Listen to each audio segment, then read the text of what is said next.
Bom dia então a toda a família aqui no Livramento. Privilégio muito grande poder estar assim aqui hoje. Já tínhamos estado aqui há umas semanas e fomos muito bem recebidos. Juntámos-nos aqui para comer, para nos alimentarmos da palavra, da partilha uns dos outros, no encontro da rede, como o pastor Alexandre esteve agora a explicar. Eu não sei há quanto tempo, talvez um ano, que vocês começaram a caminhar assim mais perto de nós. Sim, mais ou menos, sim. Mas tem sido assim muito bom conhecer-vos e pertencer-vos de alguma maneira, saber que o Senhor nos escolheu uns para os outros e que nós temos o privilégio de conhecer família que não sabíamos que tínhamos. Não é? E é isso que temos percebido convosco. Tem sido assim muito bom.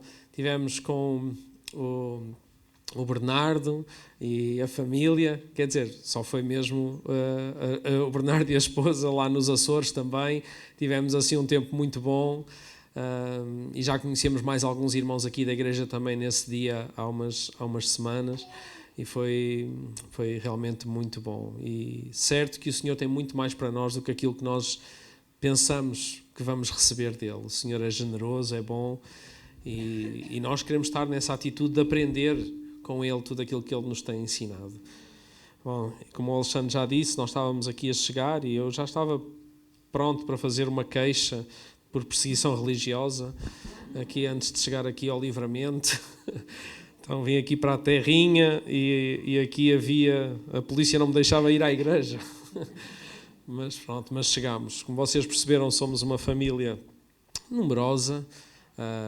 Temos uma casa cheia, mas não é só dos filhos biológicos, temos uma casa sempre cheia de gente, a igreja proporcionou-nos isso, dá trabalho, mas é um privilégio, nós podemos ser família também assim, e seguros pelas conversas que nós já tivemos também na casa do Alexandre e da Zita, pelas conversas que já tivemos, que vocês também tentam viver isso assim dessa maneira, não apenas a igreja que se encontra ao domingo, mas uma igreja que se pauta também pelos relacionamentos, pelos encontros, pelas conversas fora deste momento. E então, ao longo deste ano, em que já tivemos assim algumas conversas, alguns momentos, lágrimas, perguntas, momentos de alegria, coisas muito intensas, tem sido assim um privilégio grande mesmo, é essa a palavra mesmo.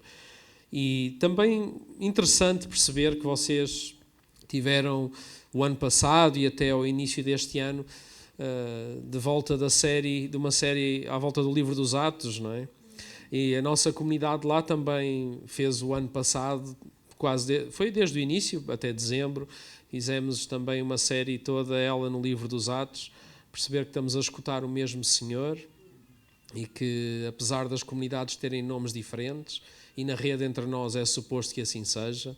Nós não estamos em parceria com igrejas para elas usarem o mesmo nome que a Casa da Cidade ou com outra igreja qualquer, não é essa a ideia. A ideia é mesmo celebrar isso, o facto de poder haver tradições e histórias diferentes que se juntam para participarem de uma só história, que é a história do nosso Deus. E é dele que nós queremos aprender, é dele que nós queremos receber. E quando escutamos assim em família, é normal haver assim algumas sintonias. Nomeadamente, agora mesmo, a última música que vocês cantaram, apesar de a minha filha estava a dizer, porque nós cantamos estas mesmas, a Matilde já foi para a sala, não é? Ela estava a dizer que ela conhece as músicas que vocês cantaram, só que numa versão diferente.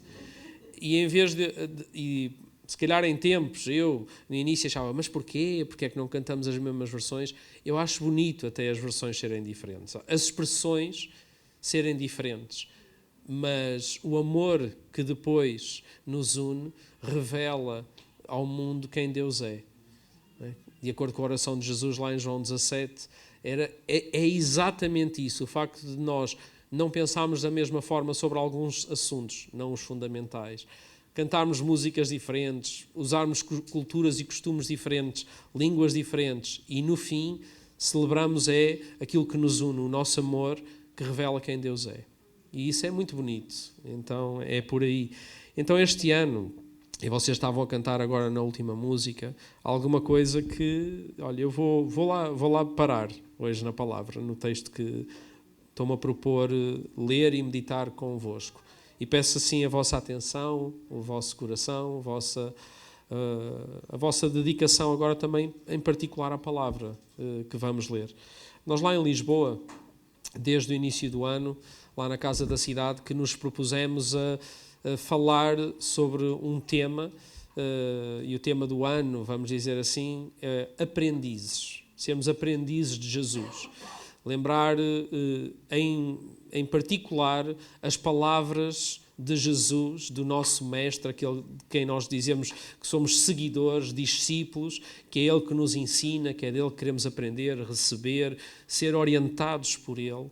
E nós temos aproveitado assim um trecho das Escrituras, Mateus 5, 6 e 7, o conhecido Sermão do Monte, para ser assim um texto orientador daquilo que nós entendemos da parte do Senhor ser esta fase que estamos a viver enquanto comunidade lá em Lisboa.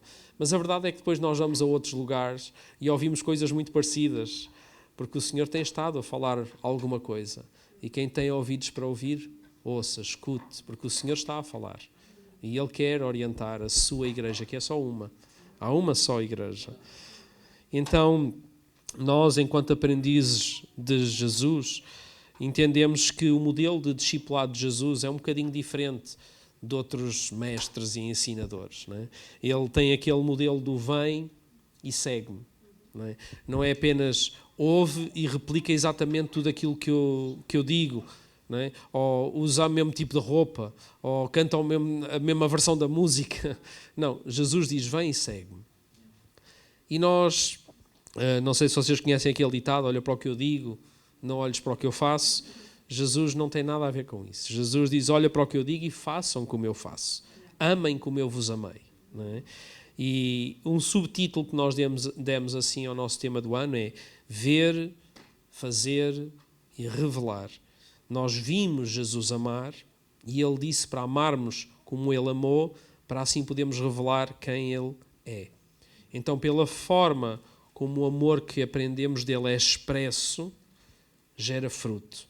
E assim Deus é conhecido. Então o amor entre as famílias gera fruto. E Deus pode ser assim conhecido. Então eu vou pedir para vocês poderem abrir as Escrituras. E vamos começar por abrir lá em Mateus. Mas vamos ler assim o início, mesmo assim quase a preparação do Sermão do Monte. Mateus 4, lá no finalzinho. E vamos tomar aqui atenção para alguns versículos que estão assim... aqui no final, no início do Sermão do Monte. Mateus 4.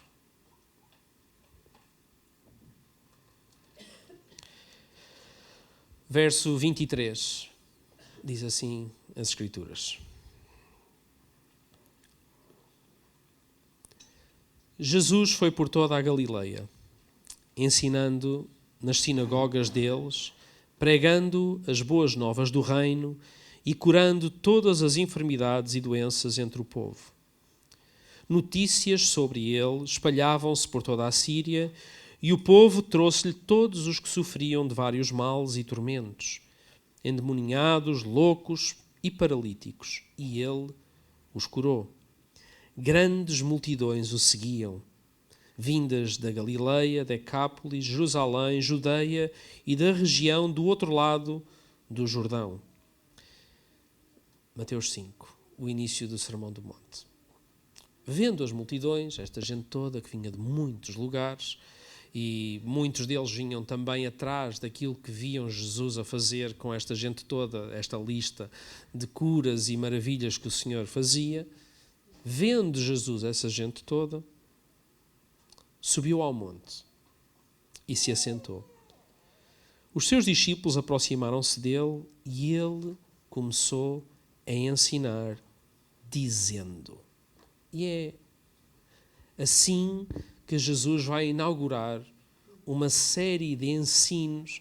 É talvez a exposição de Jesus mais longa que nós temos, seguida, com tantos ensinos distintos, mas tão completos na palavra. esta, a par dos capítulos 13 a 17 de João, que é aquele momento que ele também tem os ensinos finais ali à mesa na última ceia, são assim os dois momentos mais longos na palavra de Jesus. Mais extensos, mais completos, registados, que nós temos acesso. Não é?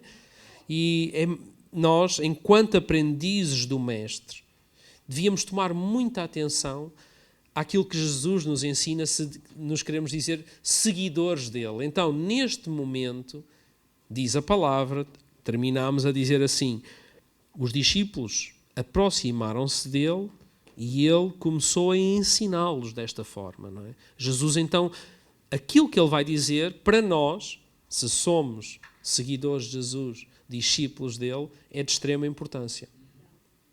Mas eu agora gostava de fazer uma coisa, porque nós não vamos ter tempo para ir aos 3 capítulos e ler tudo aquilo que Jesus ensinou e aprendeu, e aprender dele. Talvez fosse um bom exercício, e talvez, se calhar, num domingo destes, em vez de irmos almoçar, podíamos ficar aqui a tarde toda, alimentar-nos da palavra e tentar perceber tudo aquilo que Jesus disse nestes 3 capítulos. Seria bom. Mas, tendo em conta a forma como nós organizamos a nossa vida, e para eu não desarranjar aqui mais do que aquilo que se calhar que o Senhor vai permitir que eu desarranje, nós vamos passar imediatamente para o final do sermão. Então, vamos girar aí umas paginazinhas e vamos até Mateus capítulo 7. E que fique claro uma coisa, tudo aquilo que Jesus vai ensinar aqui, e algumas das coisas nós sabemos que Jesus vai começar a falar das bem-aventuranças, pelo menos quem tem algum entendimento da palavra ou conhece a palavra, são coisas muito conhecidas que ele vai ensinar. É nestes capítulos que Jesus ensina a conhecida oração do Pai Nosso, que ensina como é que nós devemos jejuar, como é que nós devemos ser generosos com as nossas ofertas. Ele vai ensinar muita coisa nestes capítulos, coisas muito importantes. Vai falar sobre o Espírito Santo, vai falar sobre humildade. Olha, nós agora estamos lá a fazer uma série dentro deste tema que chamamos Vícios e Virtudes, porque nestes 3 capítulos Jesus aborda, por exemplo, aqueles que são conhecidos como os 7 pecados capitais. E nós estamos a passar por isso. Portanto, ao longo do ano vamos falar de muitas coisas baseadas aqui nestes 3 capítulos. Então, mas estes são riquíssimos e nós podemos olhar para isto e dizemos, está aqui um código de ética, um código moral, não é? Mas é mais do que isso, é muito mais do que isso. Nas palavras do Dr. Martin Lloyd-Jones, um conhecido escritor, teólogo, ele diz que o Sermão do Monte é, em súmula, aquilo que um cristão deveria de ser. Um cristão devia de ser como Cristo. E Cristo vai aqui dar orientações para uma vida de acordo com aquilo que Ele é. E não apenas um conjunto de regras. Porque nós aqui vamos ver valores. Porque Jesus vai até pegar na lei a certo momento no sermão, logo depois das bem-aventuranças, e vai dizer assim, olha, ouviram vocês o que foi dito aos antigos? Pois então eu agora digo-vos assim. E quando Jesus diz assim, as pessoas pensam, bem, o que é que Jesus vai fazer com a lei? Jesus pega na lei e ele não troca a lei.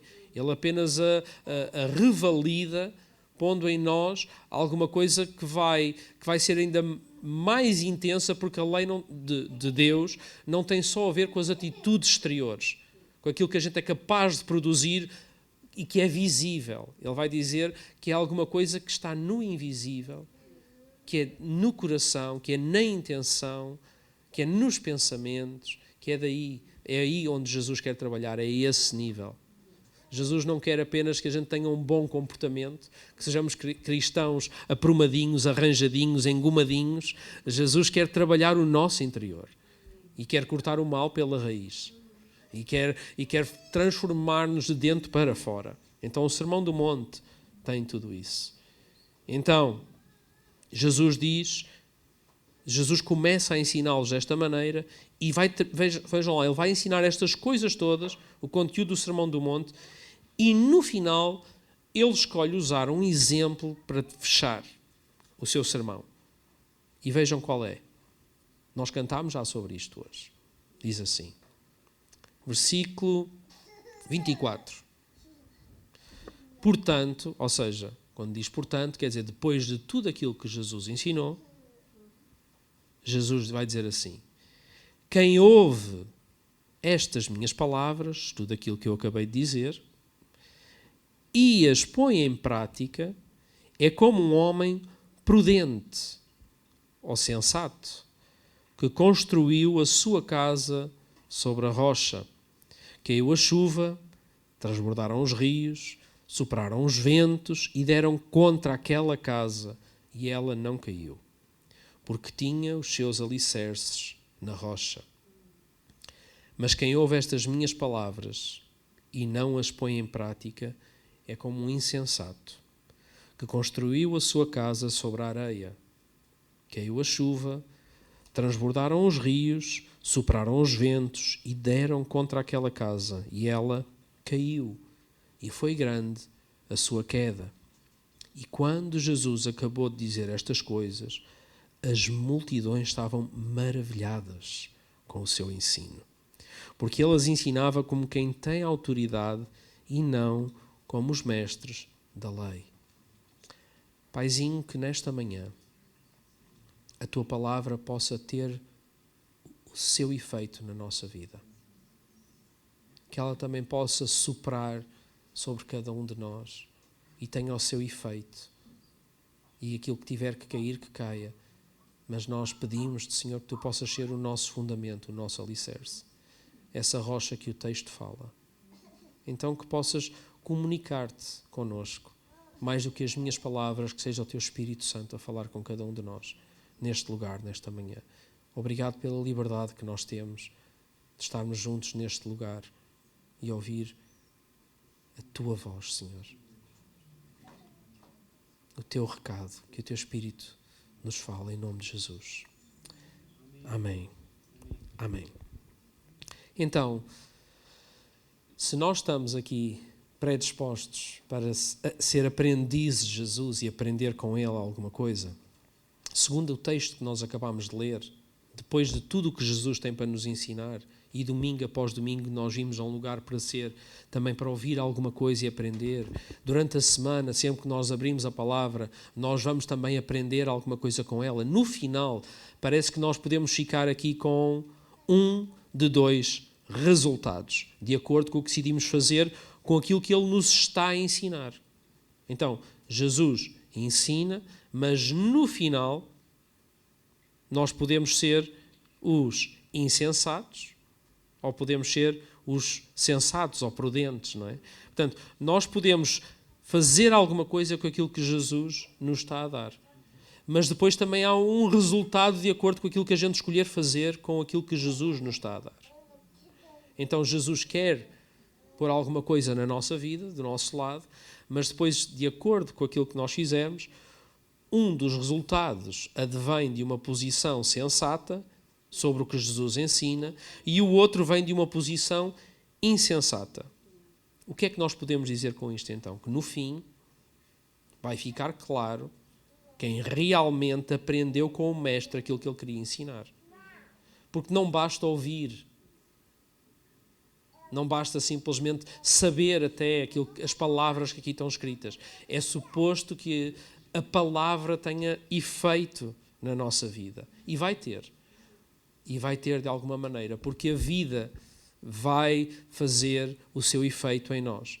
Situações que a gente não controla, ou mesmo que até julgamos ter controle sobre elas. Os nossos relacionamentos com outras pessoas, a liberdade dos outros e a nossa própria liberdade, as injustiças, as nossas boas escolhas, as nossas más escolhas, tudo isso vai ter o seu efeito em nós, tal como a chuva, os ventos, as cheias, que estão aqui descritas neste texto. Essas coisas têm o efeito. Aqui a imagem na versão que eu li é que essas coisas vão contra aquela casa. E depois tem o efeito na casa. E depois há um resultado. Então, é nesse ambiente que o aprendiz de Jesus vai ter as suas provas. E nós vamos ser aprovados. Aliás, o próprio Deus vai nos pôr à prova. Mas não é para nos reprovar, é para nos aprovar. Portanto, as provas de Deus são para aprovar os seus filhos e não para reprovar os filhos. Ele é um pai que quer aprovar cada um de nós. Então, o ensino de Jesus, na verdade, não deveria ser somente uma opinião, para eu considerar assim, olha, isto dá-me jeito, isto não. É das duas uma, porque nós temos aqui duas possibilidades de fazer alguma coisa com aquilo que Jesus nos está a dar. Portanto, eu posso não considerar porque não me apetece, porque eu não gosto, porque não entendo a importância daquilo que Jesus está a ensinar, não concordo muitas vezes e não me sujeito, mas logo mais vem a prova. Ou então posso, apesar de mim, sujeitar-me a tudo aquilo que o Senhor me quer trazer. E isso é que fazia toda a diferença e faz toda a diferença entre sermos um verdadeiro seguidor e discípulo de Jesus ou então sermos alguém, um fã, um simpatizante, alguém que até tem algum apreço por Jesus, mas esse apreço não faz com que aquilo que Ele está a ensinar, que o seu Espírito está a trazer à nossa vida, seja verdadeiramente alguma coisa que até é mais importante do que aquilo que eu considero, do que aquilo que eu acho, do que aquilo que eu prefiro. Portanto, é uma escolha no final. Mas aí nós vamos ter que perceber que vamos construir a nossa vida em alguma coisa. E o texto, e a música, e Jesus faz questão de dizer isto de outras maneiras, com outras parábolas e outras formas de contar a mesma narrativa. Ele vai dizer que ele vai falar dele mesmo como uma rocha, como uma pedra, como um lugar onde nós devemos construir a nossa vida, não é? Então, esta história deu inspiração e isto é um exemplo, a casa na areia e a casa na rocha, que é usado até fora do contexto da igreja, não é? Não sei se vocês conhecem aquela história, por exemplo, dos 3 porquinhos, que construíram 3 casinhas, não é? Porque vinha o lobo mau, e o lobo mau faz o que é às casas quando lá chega? Sopra, que é a mesma analogia, não é? E há uma casa que é feita de palha, e o lobo mau vem e sopra, e logo se vê que a casa não resiste, não é? Há uma casa que é feita de madeira e também não resiste. E depois há uma casa que é feita de rocha, de pedra, e essa casa resiste, não é? A minha filha, desde que ouviu essa história dos 3 porquinhos, a mais pequenina, a Miriam, muitas vezes pergunta-nos se a nossa casa é feita de pedra. Oh pai, a nossa casa é feita de pedra. É rocha firme, é pedra. O lobo pode soprar, eu digo sempre que não há lobos, não é? Mas nunca se sabe. Mas não há lobos, filha, aqui não há lobos, mas porque a pergunta dela, ela tem medo do lobo. Então, na história, dá-lhe a entender que aquilo que protege a casa é o material de qual ela é feita. Mas há uma grande diferença dessa história, por muito que seja inspirada nestas palavras de Jesus, e aquilo que Jesus está a dizer. É porque nessa história dos 3 porquinhos, nós estamos a falar de alguma coisa que tem a ver com a aparência, que é fácil de ver. Nós, enquanto cristãos, temos um problema com isto, é porque é difícil julgar a intimidade, o fundamento, o alicerce de uma pessoa pela aparência. Até porque ao domingo nós vimos aqui este lugar e estamos todos a cantar as mesmas músicas. E se calhar fechamos os olhos para orar e temos todos a mesma aparência diante uns dos outros. Mas há coisas que estão no invisível, que são um fundamento, que a casa não se vê os fundamentos, os alicerces deste prédio. Mas se eles não lá estivessem, provavelmente este lugar não estaria aqui. Com o passar dos anos, isto ruiria, as rachas começavam a aparecer e não iria ficar de pé quando passasse uma tempestade ou uma coisa mais grave. Então, a importância do que não se vê. Sempre que eu imagino esta história, eu imagino-a de forma diferente da história dos 3 porquinhos. Porque eu imagino 2 casas exatamente iguais, por fora. A mesma aparência. Tipo 2 moradias construídas pelo mesmo construtor. Estão a ver? A mesma cor, mesmo traço, tudo igual. É assim que eu imagino Jesus a contar esta história. Eu imagino duas casas exatamente iguais, só que com fundamentos e alicerces bem distintos. E se nós não temos tempo para aprofundar os nossos alicerces com Deus, o que é que acontecerá no momento das provas? Jesus usou, ao longo do seu ministério, muitos exemplos deste tipo. Construção, casas, coisas que eram facilmente percebidas pelas pessoas de um tempo antes da Revolução Industrial, onde as manualidades, os trabalhos manuais, o trabalho com ferro, o trabalho com madeira, o trabalho com pedra, o trabalho com o barro e com todas essas coisas, era o dia-a-dia das pessoas. Portanto, as pessoas aprendiam os ofícios das famílias e, a partir daí, desenvolviam muitas vezes negócios que passavam de geração em geração, muitas gerações. Portanto, naquele tempo, um pescador provavelmente iria passar o seu negócio da pesca aos seus filhos, a menos que aparecesse um mestre, um rabi, porque a escola deles era no templo, eram deles alguns aprendiam a ler e a escrever, e os que se destacavam provavelmente seriam seguidores de um mestre ou de um rabi, para poderem fazer depois a sua vida mais perto dos rituais e das coisas do templo, das questões eclesiásticas, vamos dizer assim, das liturgias religiosas, mas fora isso a maior parte deles iria continuar a profissão dos pais. Era assim que era. E Jesus tinha uma profissão também. Alguém sabe qual era a profissão de Jesus? Carpinteiro. Ok. Como é que vocês sabem que Jesus era carpinteiro? O pai dele era carpinteiro, exatamente. Aliás, está escrito pelo menos em 2 lugares da palavra que Jesus era um carpinteiro porque o pai era um carpinteiro, exatamente. Então, mas na vossa mente, o que é que vocês imaginam Jesus a fazer enquanto carpinteiro? O que é que um carpinteiro faz? Trabalha com o quê? Com madeira, ok. Vocês não faltaram às aulas. Então, mas pensem bem comigo. O que é que Jesus faria? Peças de decoração? Louça de madeira? Sei lá. Suportes para velas? O que é que Jesus faria? Esculturazinhas de madeira? A palavra no original, há uma palavra no original para dizer qual era a profissão de Jesus. E até eu posso ler aqui na palavra onde é que isso está. Está lá em Marcos, no capítulo 6, porque a certa altura, Jesus, eu vou ler 2 versículos, vou ler um em Marcos e um em Mateus para entendermos isto. Essa profissão que normalmente é associada a Jesus, esse ofício que ele tinha, e nos Evangelhos realmente ele é tido como carpinteiro, porque a certa altura Jesus vai anunciar, depois de já ter reunido os seus discípulos, já depois do Sermão do Monte, ele já tinha a sua turma, e ele volta à sua cidade natal. E as pessoas lá conheciam Jesus, sabiam quem ele era.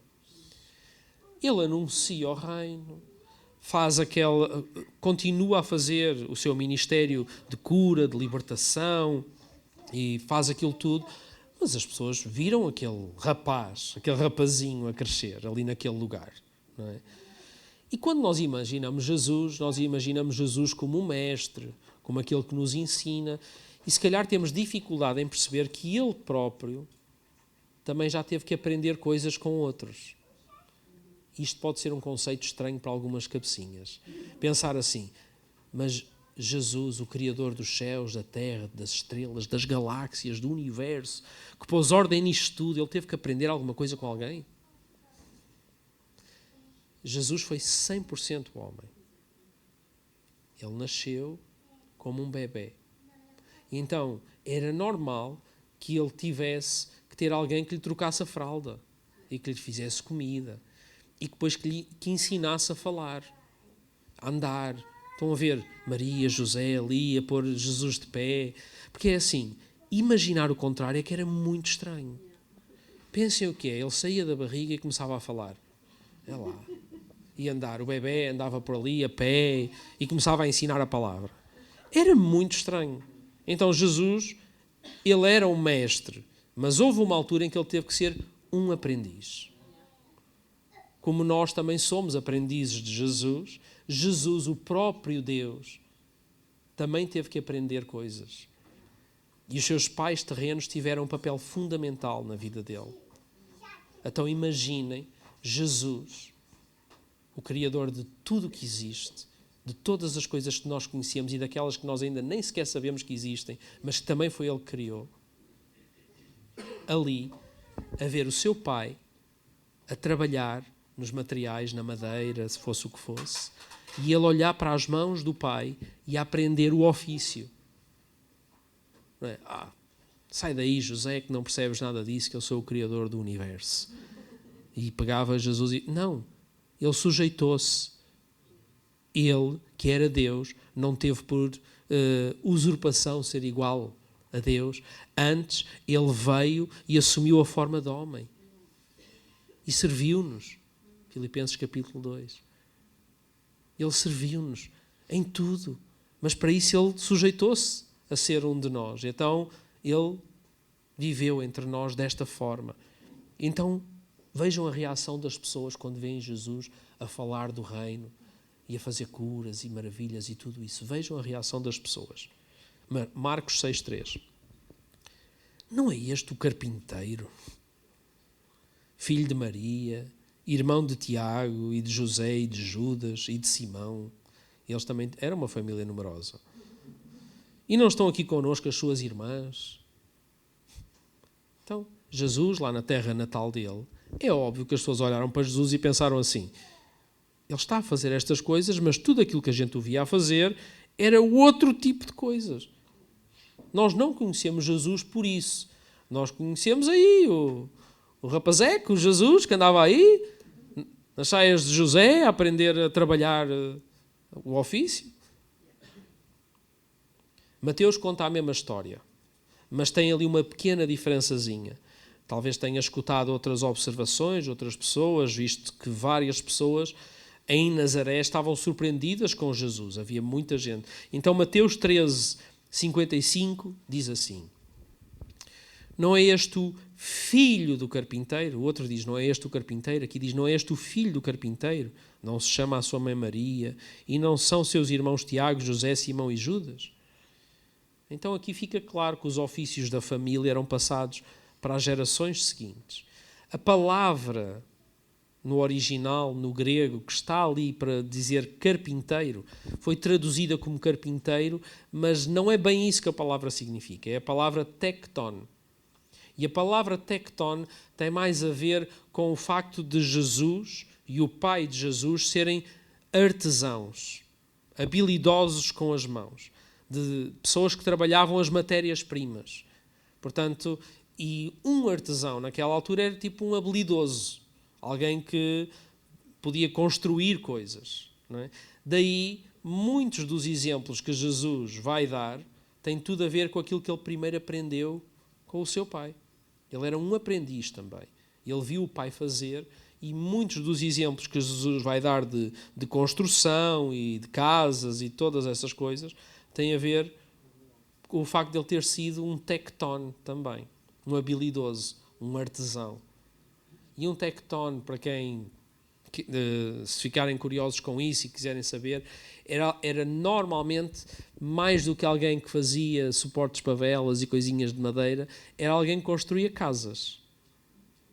Que pegava e trabalhava a madeira, sem dúvida, a palha, a pedra, os materiais das casas dos três porquinhos todos, o barro, essas coisas todas, preparava os terrenos. Jesus fala muito sobre terra, sobre terrenos, sobre sermos terra fértil, sobre essas coisas. Um tecton tinha que ser habilidoso para poder escolher um bom terreno, preparar o terreno, fazia tudo isso para depois poder, com a sua habilidade, erguer um edifício estável. E um tecton sabia muito bem a importância de lançar um bom fundamento, um bom alicerce. Ele sabia que uma casa, para durar, não podia simplesmente só ser colocada em cima de um terreno. Era necessário escavar. Era necessário aprofundar as coisas. E quanto mais alta a construção, mais fundo tem que ser o nosso fundamento. E então Jesus deu muitos exemplos sobre isto, sobre a construção, porque era a sua arte. Ele, tendo sido um aprendiz em formação, agora pode ensinar outros a fazer o mesmo caminho. Então, Jesus falou muito sobre isto. E nesta construção que Jesus depois vai fazer com os discípulos e com a sua igreja, né? Ele vai ensinar, ele vai falar de si mesmo como tendo ele um papel fundamental nessa construção que é a sua igreja. Por isso é que ele vai se apresentar como uma parte da construção muitas vezes. Jesus vai se apresentar, como nós sabemos, como a pedra angular, ou a pedra principal, o suporte onde toda a casa deve ser edificada. E a pedra angular podia ser muita coisa, mas normalmente depois de preparar o terreno e os alicerces e tudo, a primeira pedra que era colocada, ou pedra de esquina, quando ela era colocada, era a pedra onde era a pedra que levava mais suporte, porque era a primeira de todas, e era a pedra que determinava o ângulo para onde as casas eram construídas também. Há quem diga que nas ombreiras das portas, quando as pedras eram colocadas em arco, outra pedra que Jesus podia estar-se a referir era a pedra que suportava todas as outras, porque as pedras eram colocadas, depois havia uma pedra de esquina, onde todas as outras encaixavam, que faria com que aquela construção tivesse sustentabilidade, durabilidade e resistência para não ruir. E de acordo com o texto que nós lemos, Jesus está-se a colocar ele mesmo e aquilo que ele ensina como aquilo que é necessário para a nossa fé não ruir, não ser abalada, para nós entendermos que sim, nós vamos estar sujeitos às mesmas intempéries. Mas nós não podemos viver um cristianismo de aparência. Nós podemos fazer uma construção muito bonita por fora. Mas quem é que nós somos no secreto, no lugar da intimidade, naquilo que não se vê? Como é que estão os nossos fundamentos e os nossos alicerces? Porque daí vai depender a forma como nós vamos viver as provas da vida. Não sei se vocês já tiveram em muitos funerais, por inerência da profissão, vamos dizer assim, da arte, de tudo aquilo que é o nosso ofício, nós temos que estar em funerais. Olha, hoje à noite, quando saímos daqui, vamos para um velório, porque amanhã há um funeral. E quando nós estamos num funeral, nós percebemos realmente a diferença que faz ter um bom fundamento e um bom alicerce.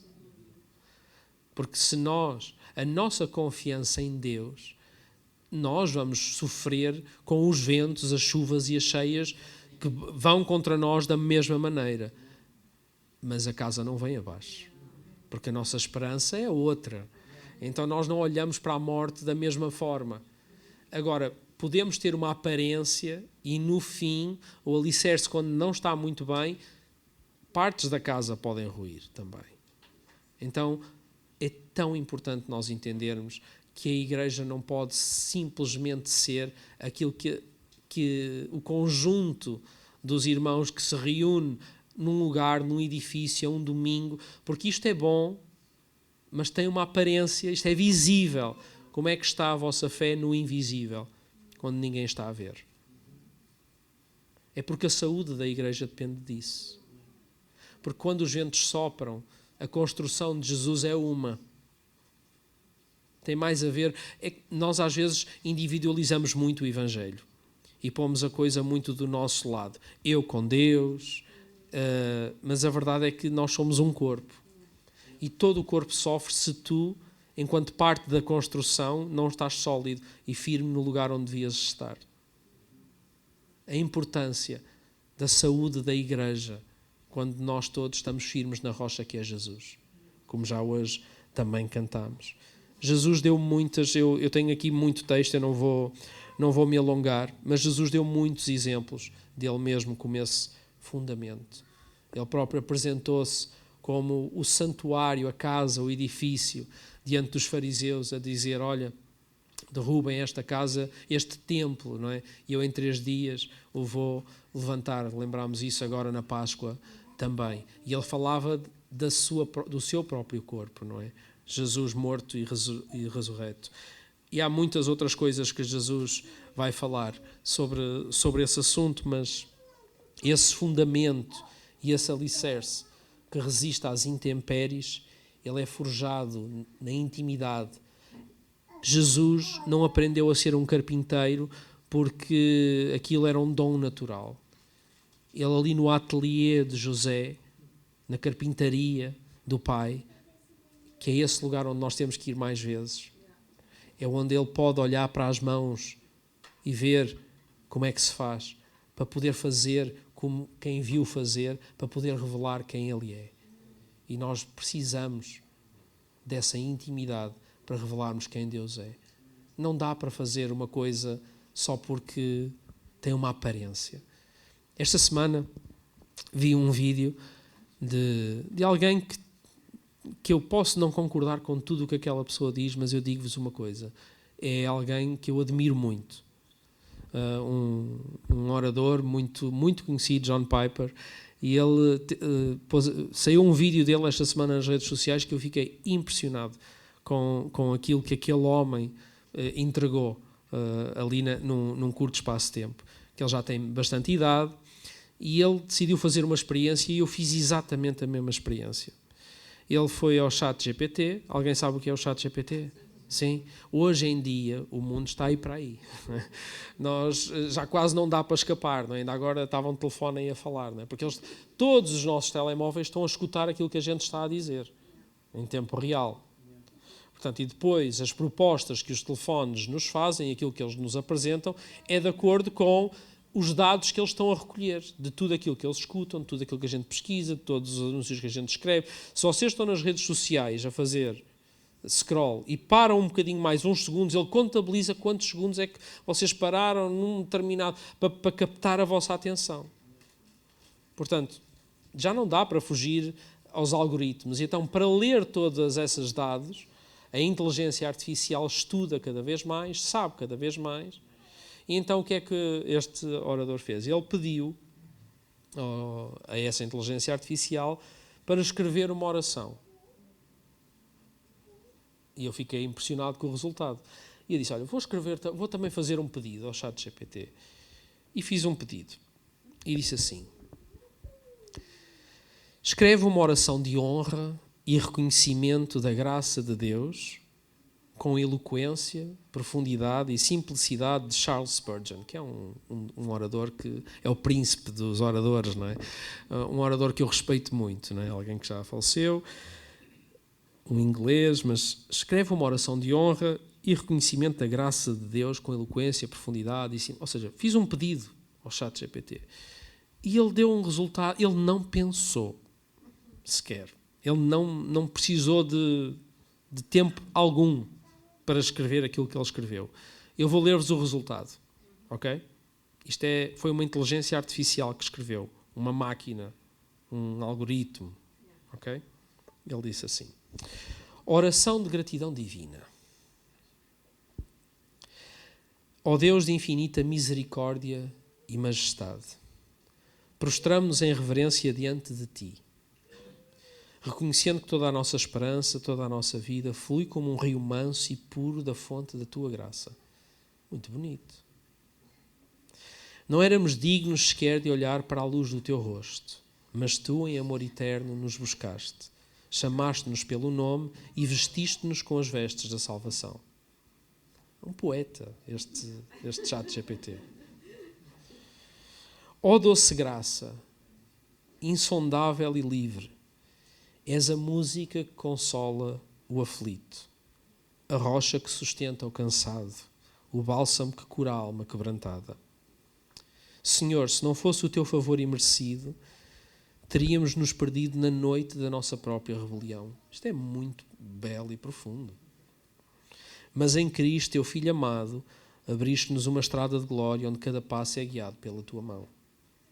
Recebe, ó Deus, a nossa humilde adoração. Recebe o cântico do nosso coração. fruto de lábios que confessam. A tua graça é melhor do que a vida.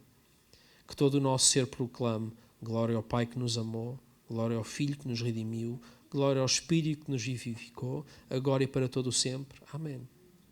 Todos nós poderíamos dizer amém a uma oração destas, certo? É tão bonita.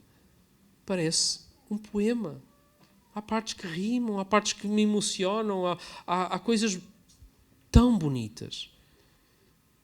Mas deixem-me dizer-vos uma coisa. Isto tudo tem uma aparência, mas isto não tem fundamento nenhum. Isto foi uma máquina que fez. Isto não veio de um lugar de genuína adoração e profundidade relacional com o Mestre. Para nós que somos aqueles que dizemos que somos os aprendizes e os discípulos de Jesus, precisamos estar nesse lugar para revelar quem Ele é. Nós não somos imitadores só para imitar, para copiar, para nos impressionarmos com a eloquência das palavras de alguém. O púlpito não é um lugar somente para eu chegar aqui com palavras eloquentes e vocês ficam impressionados com a minha capacidade de discurso, ou do Alexandre, ou de outro pregador qualquer. Se nós não tivermos a intimidade com Deus, nós não vamos revelar quem Ele é. Ponto. Por isso é que há muita gente que tem uma capacidade oratória que eu fico impressionado. Aquilo não é o meu alimento. O meu alimento tem que estar no lugar do fundamento, daquilo que não se vê, do alicerce. Porque é isso que me vai segurar no dia difícil, não são as palavras bonitas de alguém ou de uma máquina. Entendem? Então, para a igreja ser saudável, para a igreja poder resistir às intempéries da vida, nós temos que aprofundar as raízes. Nós temos que estender as nossas raízes até à fonte da vida que é Jesus. Eu queria terminar a ler um texto também da palavra. Tem muito a ver com isto.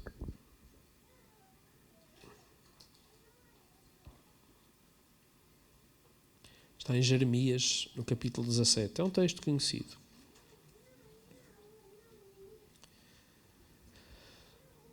Porque é uma forma de tornar ainda mais natural o processo de entendermos isto.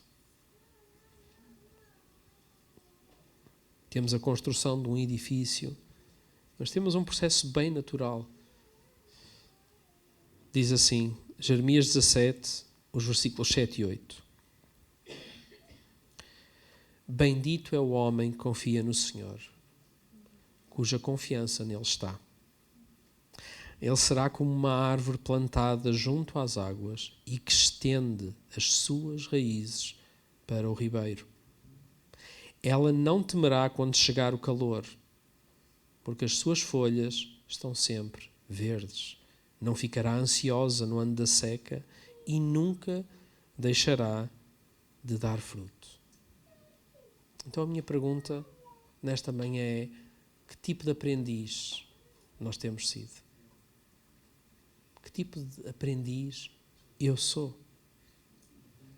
Um que escuta, sabe, mas não põe em prática. Um insensato, muitas vezes, com muita coisa que Jesus nos diz. E eu confesso que muitas vezes sou teimoso a perceber estas verdades que nós estamos hoje a falar. De que forma é que aquilo que Jesus me tem ensinado molda por completo a minha vida? Como discípulo que eu digo ser. Estende as tuas raízes. A raiz é outra coisa que nós não vemos. Está debaixo da terra. Mas é o que vai segurar a árvore quando vier a prova. E a prova aqui no exemplo da árvore é o calor intenso. Pode ser a chuva, pode ser o vento, pode ser a cheia, pode ser o calor. O que é que aflige a tua vida e o que é que põe em causa aquilo que mais importa? Garante as raízes, estende-as para a fonte de vida que é o Senhor. Põe a tua vida na rocha que é Cristo. Porque aí nós vamos ser aprovados enquanto seguidores do Senhor. Amém? Podemos ficar de pé?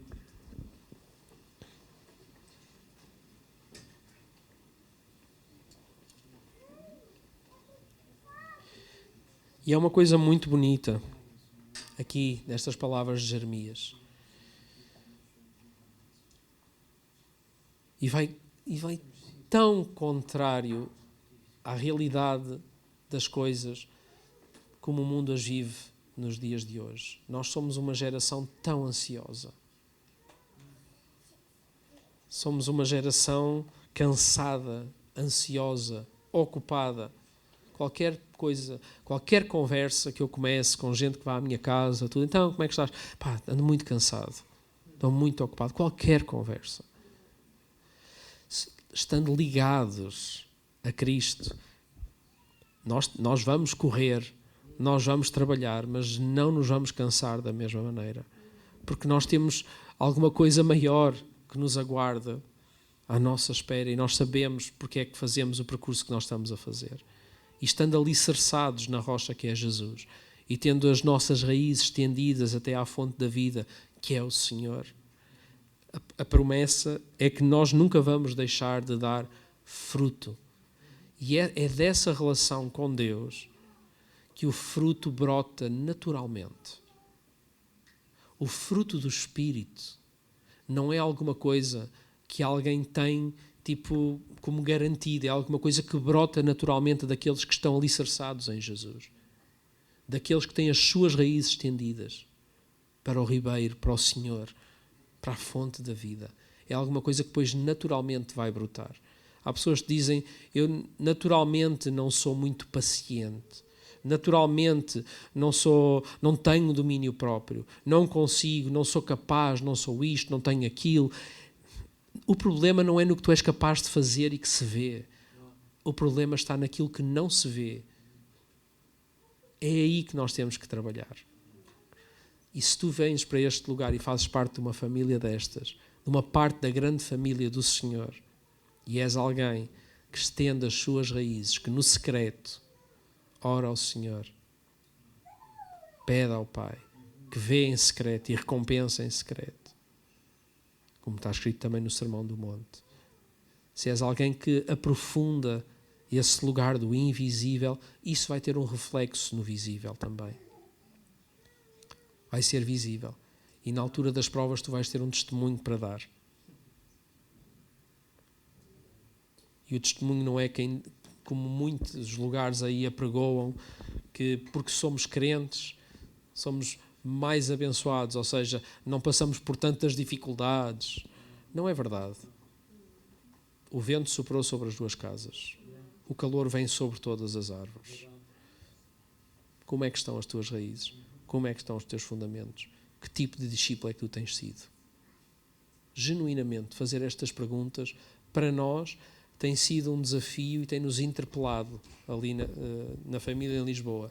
E tem-nos levado a falar sobre assuntos muito difíceis, não é para quem nos ouve, é para quem prega também. Nós temos pensado sobre isto e eu disse no outro dia num grupo de pastores, nós fomos para os Açores com um grupo de amigos, estávamos a ter uma conversa à noite num dos quartos, fomos fazer um retiro durante uns dias ali, e estávamos a conversar e eu disse, olha, eu vou-vos confessar uma coisa, tu dentro de pastores, todas aquelas dificuldades que Jesus aponta no Sermão do Monte, ou os pecados capitais e tudo, eu tenho em mim o potencial para cair em tudo fora de Jesus.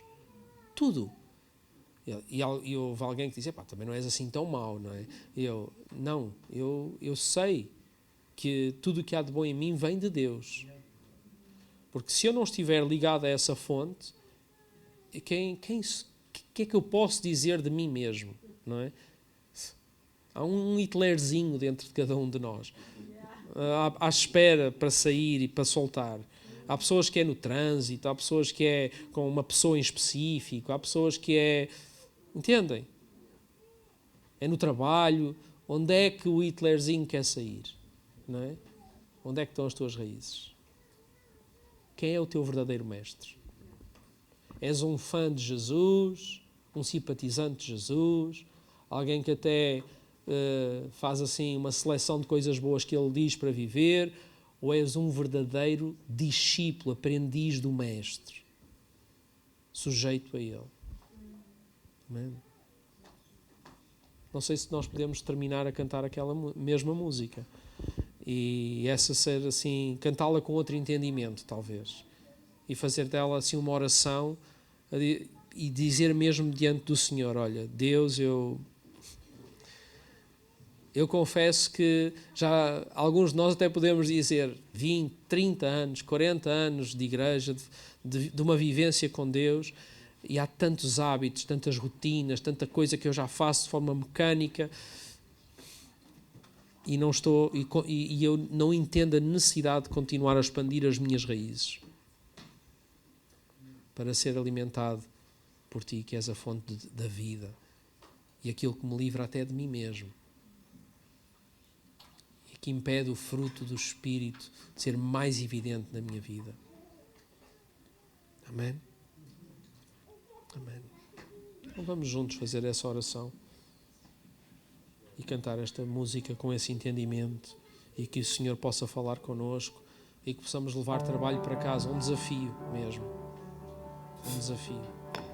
Seguidores do Mestre, aprendizes de Jesus. Amém.